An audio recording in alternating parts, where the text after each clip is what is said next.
Hey, good morning, guys. It's good to see you. Today, we're going to be talking about, I'm going to be talking to you, Andy. I'm going to tell you what your job is. Now, I want you to understand where all this came from. When I first got married back in 84, no, yes, 84, I made it my life goal to be the best husband that I could be. And then a couple of years later, it became, when we decided to have children, then I made it my life goal to add to that to be the best father that I could be. And so when I went to get my undergraduate, here at USF, um, I'm reading all these things about psychology to find out, how to be a best husband, a best father. And then around that time, I'm also reading, Men Are From Mars, Women Are From Venus, His Needs, Her Needs, the Five Love Languages. Uh, and so I'm reading all this stuff because, again, this was my life goal. And I was really frustrated. As a matter of fact, somewhere around here in my desk, I have like all these 8.5 by 11 pieces of paper. It's like 250 things, ways that I can show my bride that I loved her. And then it was a matter of checking off the marks or checking off the boxes. And then one day I went to a conference, and I know this book was was being sold, and it was in a discount. And by the way, if you try to get the book, that's not the way that it looks like. I think it has like a heart, a drawing of a heart in the middle. But it's by Richard Phillips, called The Masculine Mandate. And it spoke to me, and he said, "Hey, Bill, it's only two things." And I was surprised. And I'm like, what about the 250 things that I needed to mark off? What about the five love languages? What about, and it's like, no, it's only two things. So I asked my bride, and it's like, is that true? If I were to do these two things, would that be it? And she was like, yeah, that'd be it. I'm like, well, I can't be right. So around that time, I was doing some parenting workshops around the country, the United States and abroad. And right before I did the parenting class, I would just informal survey. Most of the attendees were women.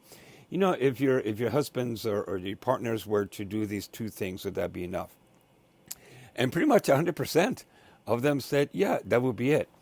And so I was shocked. I mean, mind blown. So I'm like, that can't be right. So I'm going to go ahead and beta test it. And so when it came to my wife and it came to my kids, I focused on these two things and these two things only. And I'm telling you, Andy, every time that I messed up with my wife or my children, it was over one or both of those things. So it was unbelievable. I mean, and so I decided, okay, let me go ahead and just focus on that. And so I did, and it made a remarkable difference in our lives. And so I'm going to tell you what they are. And Andy, I don't know if we want to write this down, or Brenda, I don't know if we want to write it down for him. And so what I'm going to do is I'm going to go ahead and tell you the two things that Richard said. I'm going to define it and give you some ideas of what that looks like. And I'm going to explain to you why that's important, okay? So here they are, okay? So got something to write with? Look, if you're going to do counseling with Bill Cruz, you have to have like pen or pencil or pad or whatever, okay? So here they go. Number one, Andy, again, this is your job. Number one, nurture. And then number two, protect. So let me explain to you what that means, okay? And so when you think of those terms, nurture and protect, think of it in terms of gardening. Uh, like I don't know what your favorite fruit is, but let's say mine is passion fruit.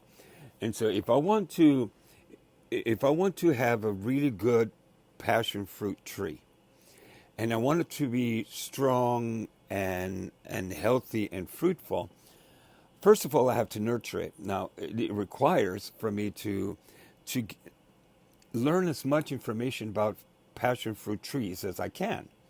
How much water, how much sun, how much shade, any fertilizer, any pH levels on the ground or whatever. And the more information I gather about passion fruit trees, the better the chance is for me to have a fruitful and healthy, and strong passion fruit tree. And so I have to learn this, and by nurturing, I'm providing whatever this tree needs in order for it to be strong and healthy and fruitful.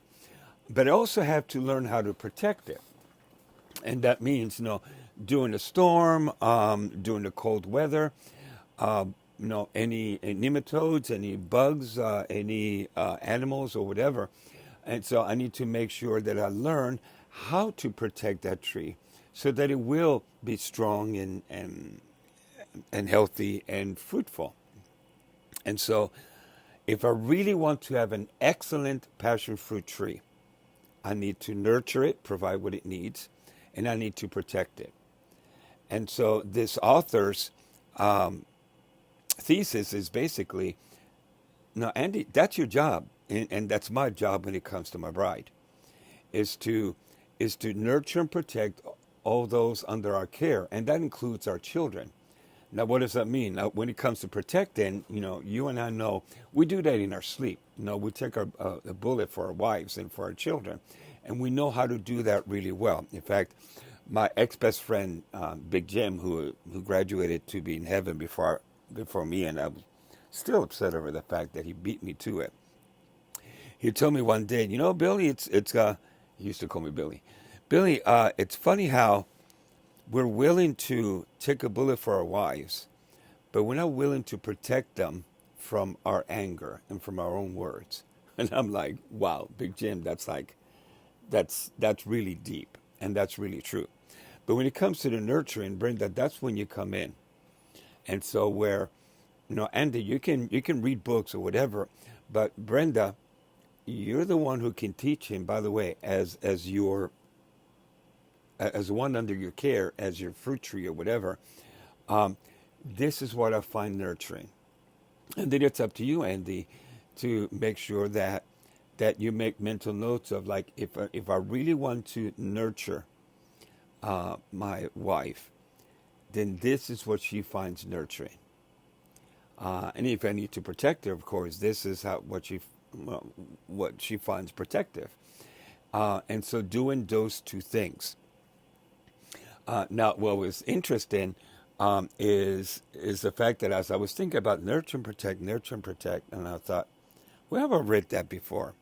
And on the side of cruisers, police cruisers, is the term, to serve and protect, with serve being a synonym of nurturing. And now I went, whoa, hold on. So is it possible that the reason why we have so many police officers is because men are not really doing their jobs of nurturing and protecting those under their care? And I'm like, that's quite a thought, and I suspect that the jails are filled with men who neither nurture or protected those under their care, or came from homes where the fathers did not nurture and protect them. So if men were to do their jobs, and again, this is their job. You look at a police officer, regardless of the night that they had, regardless of how they feel, regardless of what they had for breakfast, that's their job, is to nurture and protect. And that's the thing when it comes to our wives, and when it comes to our children, that's our job, is to, no matter what, no matter how we feel, we are to nurture and protect them.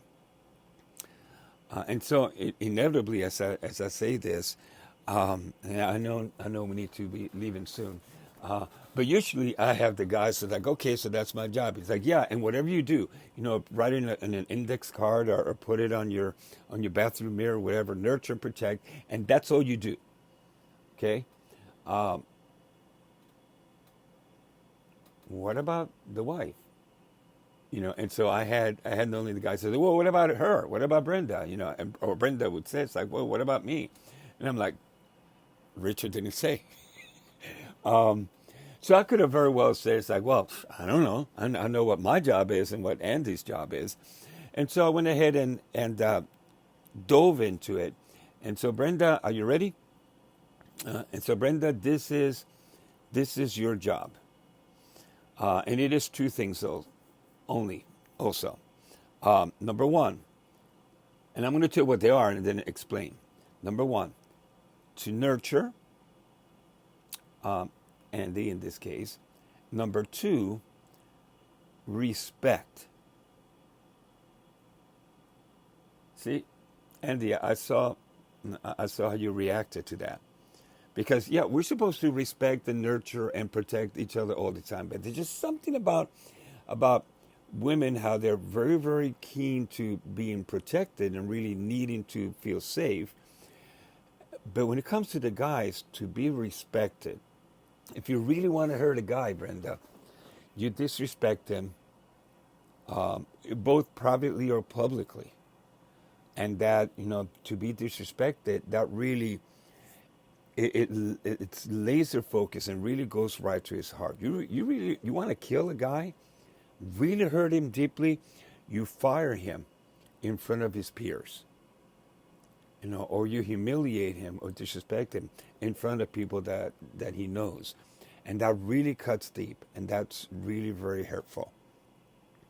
And so, just like with a guy, when it comes to nurturing and protecting, how protecting he can do that in his sleep, and nurturing, well, that's a little bit hard. He needs to learn how to do that.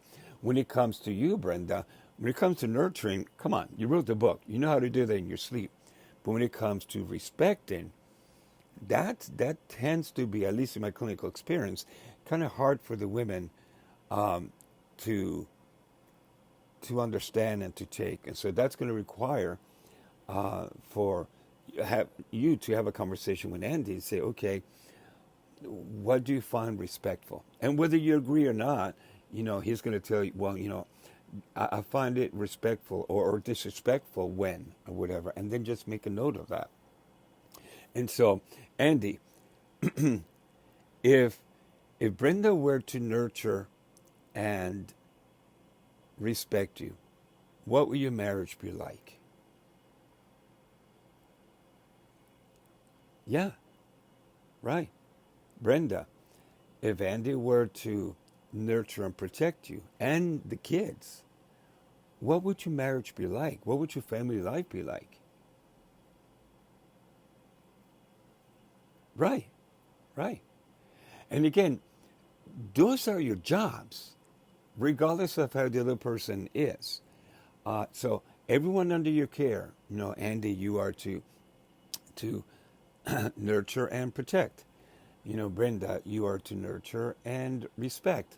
And so you do those things, and that's going to change your life significantly.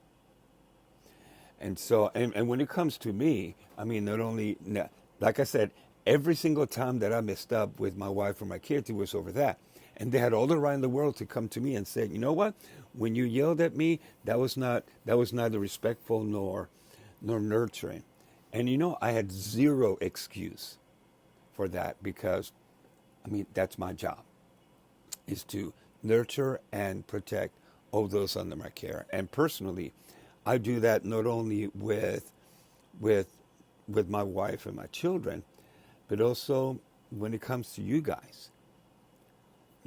What are these sessions except, I'm nurturing you to have a healthy marriage, but I'm also protecting you, because I need to make sure that you guys are safe.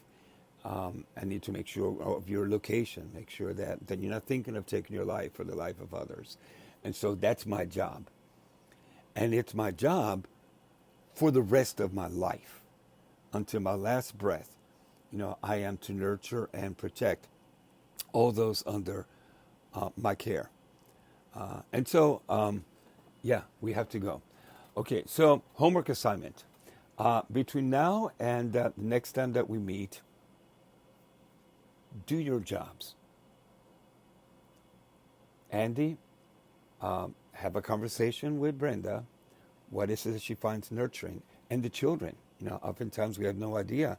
And my wife had to say, by the way, you know, our son or our daughter had a hard time.